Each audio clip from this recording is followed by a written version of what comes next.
For decades after World War II, something incredible happened. The global economy just exploded. It was this golden age of growth, lifting millions out of poverty. But how? What was the secret sauce? Well, that's one of the biggest economic mysteries of the 20th century, and today we're going to try and crack it. All right, so let's get right into it. The big question we're tackling is, on the surface, pretty simple. Why, after two absolutely devastating world wars and a global depression that brought the world to its knees, why did the world economy suddenly boom? How did we get that period of unbelievable prosperity? There's a popular theory out there, one you've probably heard. It goes something like this. The United States came out of the war as the undisputed heavyweight champion of the world, right? The one dominant superpower. And with all that muscle, it just laid down the law and created this open, liberal world order. Simple enough. One big boss calls the shots, and everybody else kind of falls in line and benefits. But if you look a little closer, that simple story starts to fall apart. It doesn't quite add up. See, this idea, it's called the theory of hegemonic stability. It just doesn't explain the whole picture. Sure, power can explain the shape of an international system, but it doesn't tell us about its content. Why these specific rules? Why this particular flavor of economic order and not a different one? The simple story is definitely missing a few crucial pieces of the puzzle. So to find those missing pieces, we have to look beyond just raw power. We've got to understand how power got fused with something else, something the political scientist Jean-Gerard Reggie called a legitimate social purpose. And this, right here, is where the real detective work begins. Okay, so this really frames the whole debate perfectly. The old theory on the left, it's basically might makes right. The country with the biggest economy and the strongest military gets to write the rules, period. But this new idea, the one we're exploring, argues that, yeah, power is essential, but it's not enough. You also need a shared vision, a common understanding among nations about what the economy is even for. And that brings us to our key clue, this idea of social purpose. So what does that actually mean? Well, it's the collective answer to a really fundamental question. Is the market the master, or is it the servant? Should society bend to the whims of the market no matter what? Or should the market be managed to help society achieve its goals, things like stability, security, and jobs? The answer to that question, well, it changed everything. And to really see how it changed, we need to hop in our time machine. We're going to go back to a period of massive, massive upheaval that completely rewired how people thought about the economy. So back in the 19th century, under the British-led system, the answer was crystal clear. The market was king. This was the era of laissez-faire, right? Countries had to adjust everything, their domestic policies, their social safety nets, to the demands of the global gold standard and free trade. But then came the 1930s. The Great Depression just shattered that whole consensus. It led to mass unemployment, social chaos, and a huge political backlash. People started demanding that their governments step in and do something. So after World War II, a new consensus emerged. The market absolutely had to be managed to make sure people had stable lives. The purpose had done a complete 180.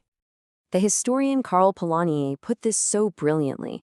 He said, laissez-faire was planned. His point was that the 19th century free market wasn't some natural God-given state of things. Nope, it was a deliberate political project, something that was designed and enforced. And, logically, if it could be planned, it could also be unplanned when it stopped working for people. And here's the crucial lesson from that period. In the 1920s and 30s, leaders actually tried to put the genie back in the bottle. They tried to bring back the old gold standard system, but it was an absolute catastrophe. And why? Because the social purpose of governments had fundamentally changed. They were now expected to shield their citizens from the harsh winds of the global market, not throw them out into the storm. So, this put the post-war planners in a real bind. How do you get all the good stuff from an open world economy without repeating the total disasters of the 1930s? Their answer was a brilliant, historic compromise. They called it embedded liberalism. Let's break that down.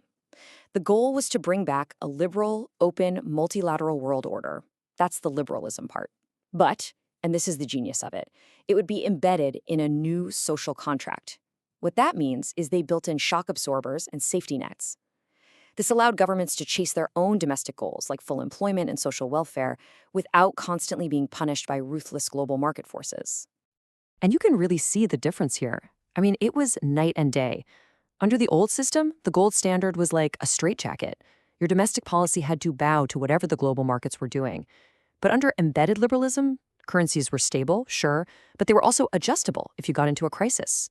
Domestic economies were cushioned from global shocks with tools like capital controls, and trade rules actually allowed for safeguards and exceptions to protect key industries and workers. It was a whole different ballgame. Look, this wasn't about finding loopholes in a liberal system. This compromise was the system. It was basically a grand bargain designed to be the best of both worlds. You get the benefits of international openness, but you also get to have domestic protection and social peace at home.